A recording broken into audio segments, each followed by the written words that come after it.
Have you ever wondered about the bones of a story? What did the outline look like before the characters hijacked it? Ophelia Kee always wondered the same things about her own stories. As a discovery writer, the chaotic pantser style, not even the author knew how the tales in the Draoithe Saga would go until they went backward, analyzing one story while busy writing the next tale or two somehow never happened. Apparently, OK put things off long enough, and some fancy computer magic will provide us with those long-wished-for story overviews. We can finally X-ray the tales from the dream and see their skeletons.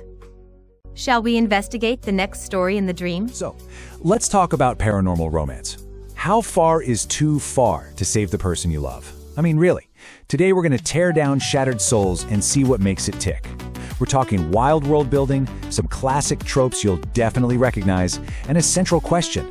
What do you do when saving someone's life costs, well, everything? And the story just drops you right in with this line. Welcome to the dream. Kind of creepy, right? It's basically telling you, hey, buckle up. This isn't just a book you're reading. You're stepping into another world. And trust me, it's a world built on magic, ancient myths, and, as we're about to find out, some seriously dark choices. All right, here's our game plan. We'll start with the world, the dream. Then we'll meet our main characters, a draugr and a damsel. After that, we dive into the crazy price of saving a life, the, let's call it unconventional solution, and finally, how it all ends with a union of souls. Okay, first up, welcome to the dream.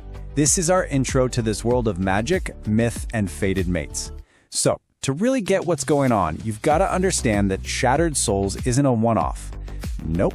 It's just one piece of a much, much bigger puzzle. It's part of what's called the Draoithe Saga.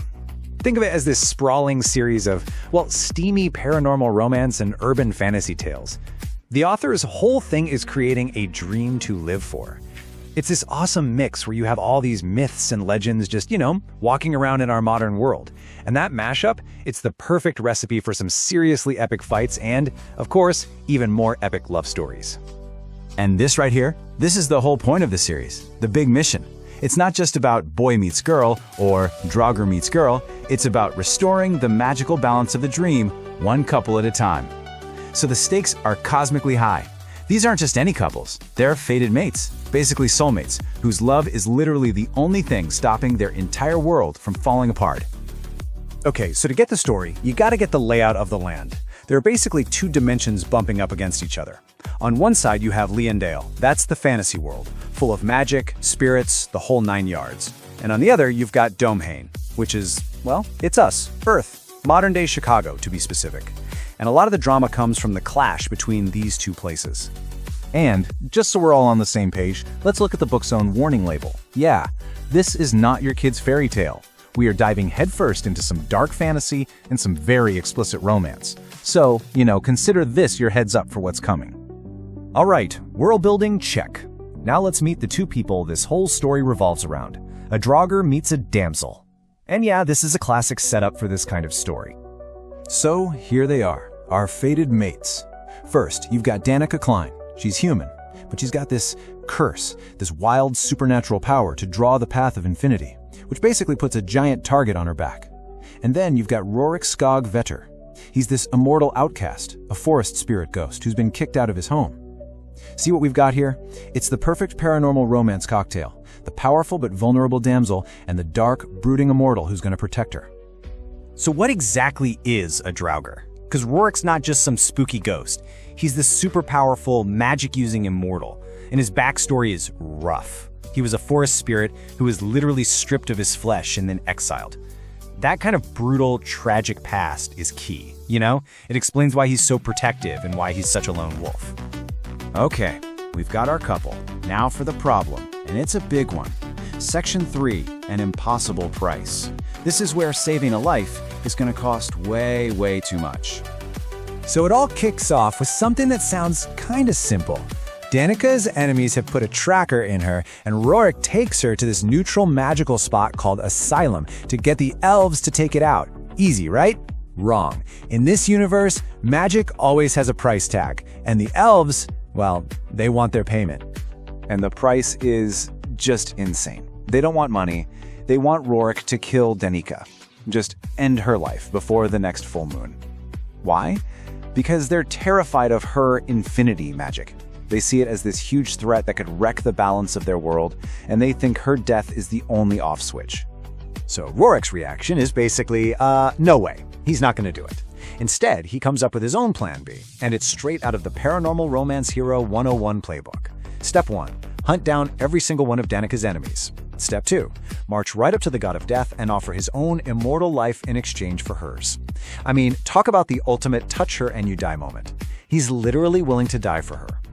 But RoriK's big, noble plan to sacrifice himself, it gets shut down hard. Someone with more power steps in, and they've got a different idea.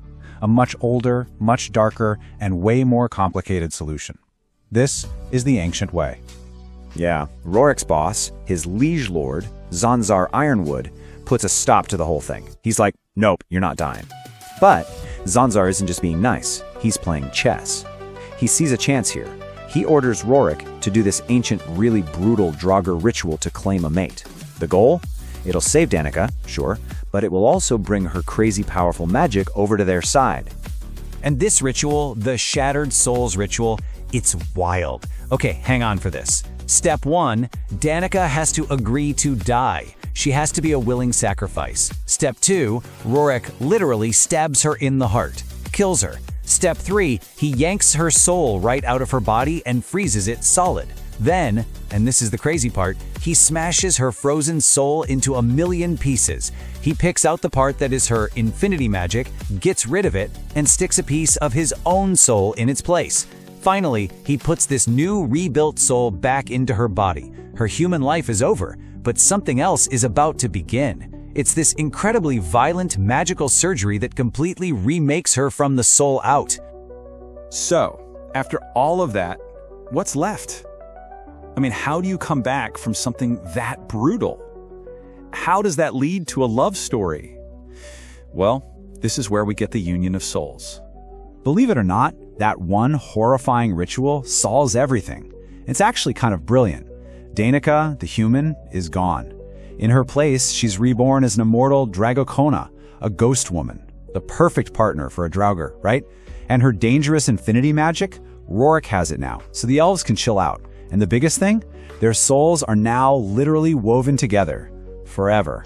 And when she wakes up, this is what she says. It perfectly shows that shift. After all that violence, her first thought isn't terror, it's this deep, primal need for him. This is the moment the story pivots from dark, brutal fantasy right into pure, high-stakes romance. The whole thing wraps up with a physical union that basically seals the deal on their soul bond. This is it. This is when they officially become fated mates. That brutal, magical act becomes the bedrock of their forever relationship. And just like that, they've done it. They've fulfilled that core mission we talked about, restoring a little bit of balance to the dream. Which brings us right back to the beginning, doesn't it? When a soul literally has to be shattered to be saved, what does that really say about love in this world? It kind of suggests that to build something that lasts forever, maybe you have to completely tear down who you were before.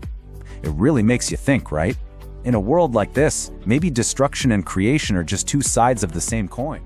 I sincerely hope you enjoyed this view of a story skeleton, glimpsing the characters, setting, and plot structure along with the twists within the writing in this tale from the Draoithe Saga by Ophelia Kee.